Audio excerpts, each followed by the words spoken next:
Federal workers are heading back into the office. Check it out. Latest developments in the Trump administration's buyout offer to federal employees. A federal judge in Boston has temporarily blocked the government's mass buyouts of federal agencies, at least until tomorrow. Yeah, we know there's a lot of whiplash going on here in the DMV, and that's when tomorrow we're going to hear what the judge has to say in arguments over the merits of the deferred resignation program, as it's known. It all comes as thousands of federal workers are expected to return to the office tomorrow. Our Amy Cho is live in Navy Yard with more on what to expect from a commuting standpoint and a lot of other angles. A lot going on, Amy.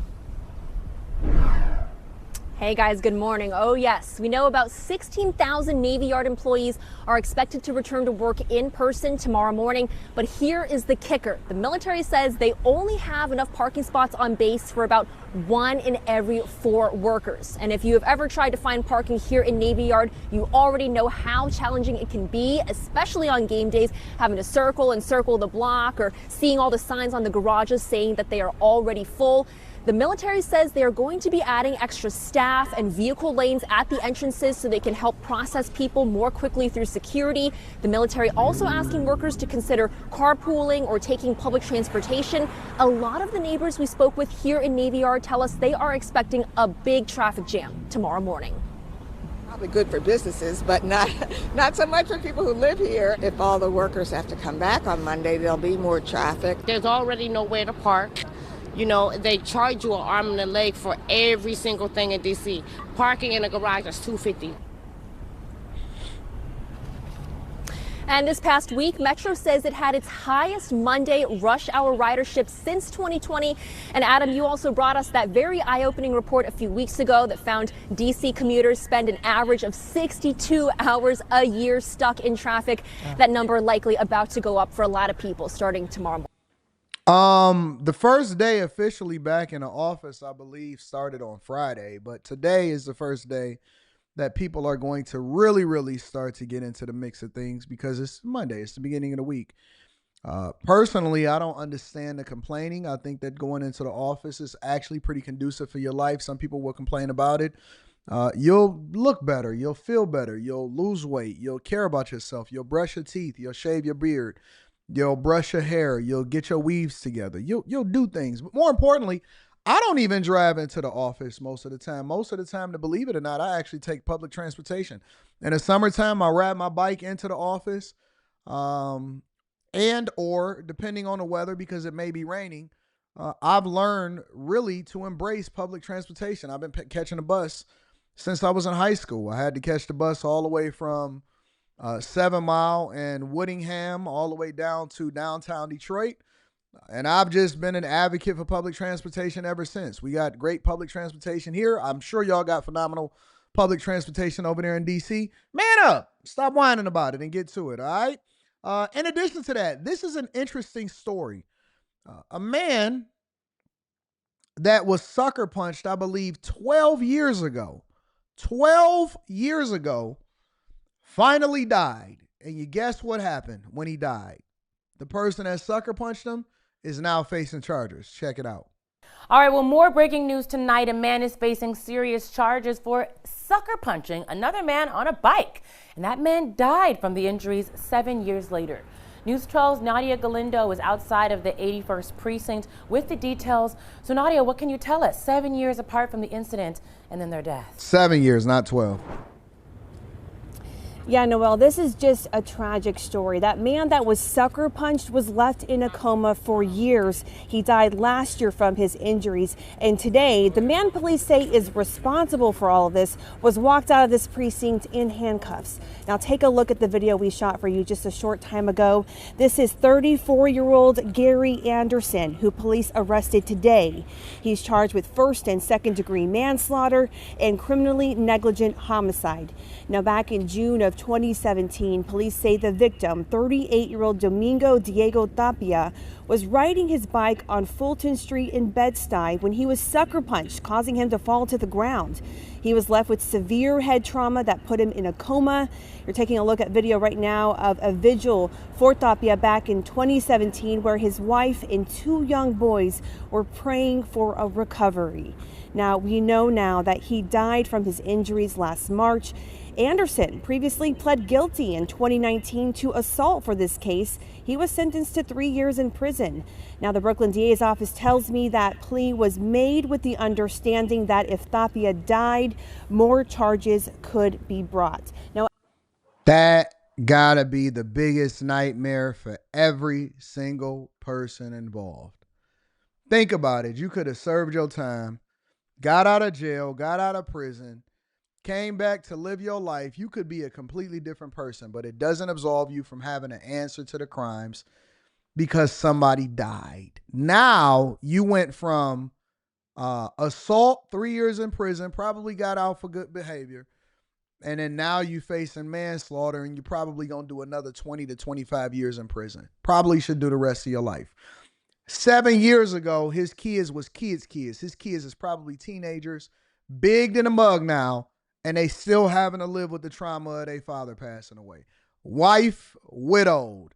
And here's the worst part about it.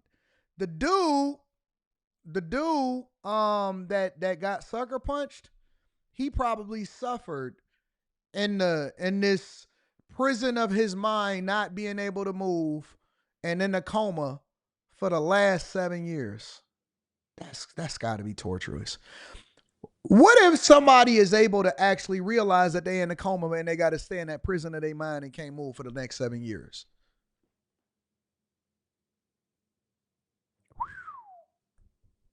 Tragic story. Gotta pray for the family, man. And then last but not least, ladies and gentlemen, this is an interesting story. A woman is arrested after a TV reporter dies and found dead in a hotel room down in New Orleans, I believe. Check it out. Good evening, everyone, and thanks for watching. I'm Katie Moore. A Slidell woman has been arrested in connection with the case of a Kansas City reporter who died while in town to cover the Super Bowl. Kenner police say they have video of the suspect leaving the hotel room where the reporter died. Paul Murphy has the latest. Y'all said 20 years for manslaughter, you might get 7 to 10. Well, that's not the only charge that he was charged with. He has multiple different charges. Either way, it's all tragic. Nothing good comes from it. Listen, I don't care if it's only 7 to 10 years. I don't want to do 7 to 10 hours.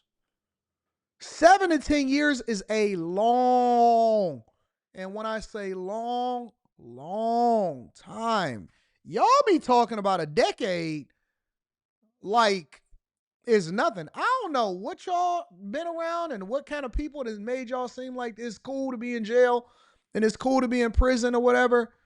Family. I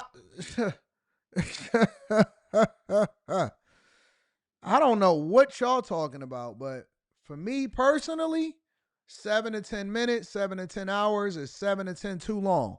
I'm not going, bro. Just on this developing investigation. Kenner police have arrested a Slidell woman they believe may have had something to do with the death of Kansas City Telemundo correspondent Anton Manzano. Manzano was in New Orleans to cover the Super Bowl. He was found dead in his hotel room at a Kenner Comfort Inn 2 days ago. Upon the detectives processing the hotel room, Mr. Manzano's hotel room, they had discovered that a credit card was missing. It was the same credit card that was used to check into the hotel, as well as a cell phone. According to Kenner Police Chief Keith Connolly, detectives checked the hotel's security cameras. It showed 48-year-old Danette Colbert leaving Manzano's room early Wednesday morning. Police found Colbert in New Orleans and arrested her Thursday night. They found Manzano's credit card and cell phone during a search of her home. Investigators say the card had been used at several stores in the city. It's important to note that Ms. Colbert's criminal history does include 2 instances where she drugged a victim and stole his access device cards and things of that nature. Court records indicate Colbert has been arrested in New Orleans at least 6 times over the past 12 years. The crimes include theft, bank fraud, and second-degree battery. She also has an arrest record in Jefferson Parish and Las Vegas, Nevada. Telemundo New Orleans news director Mike Berenguer said he was supposed to meet up with Manzano for an interview at the Morial Convention Center, but he never arrived. It was really good reporter. I think he have a good future in this job, and this is unfortunately is a thing that sometimes happen. Colbert is now in Kenner custody. She's facing multiple charges, including bank fraud, computer fraud, and illegal transmission of monetary funds. Investigators say the charges could be upgraded pending the results of their investigation into Manzano's death. According to the Jefferson Parish Coroner's Office, toxicology and other tests are now underway to determine Manzano's cause of death and that there were no obvious signs of trauma. In Kenner, Paul Murphy. All right, so here's the question. This is a question that I have for everybody that's in the chat, personally. When you look at this booger wolf, all right, when you look at this thing, and you're trying to figure out, okay, wait a minute. On the surface, they're trying to be sensitive to the fact that he passed away, and he was probably a phenomenal reporter, and he was probably in town to cover a lot of different things and do some interviews and all of that stuff. Cool. And, condolences out to him because nobody should be losing their life, especially when they're not committing a crime. Cool. I'm with it. But you know us. You know what we do over here at the Millionaire Morning Show. We got to ask the questions. The uncomfortable question. What was a booger wolf doing inside of your hotel room, dog? I keep trying to tell y'all I can't say what happened because there's an investigation still happening. But what I will say to y'all is protect the D. What did we say early last year? I am more than my D. I am more than my D. My instincts, my intuition will tell me that a booger wolf ended up inside of your hotel room and then wind up taking you out and stealing your credit cards and your cell phone because she probably wasn't supposed to be there in the first place. I keep telling y'all tricking off on these chicks that's wearing these wigs and they 50 going on 90 and y'all think that it's cool because you just had a moment of weakness and that moment of weakness could possibly cost you your life and it can end everything. And it ain't even about the fact that she a booger wolf. That's irrelevant. The fact that y'all left yourselves open to this type of activity, even though we know that it's not supposed to happen, but you got to be doing this preventative, proactive, I'm not getting myself in this type of situation, I'm here for business thing in the first place. No.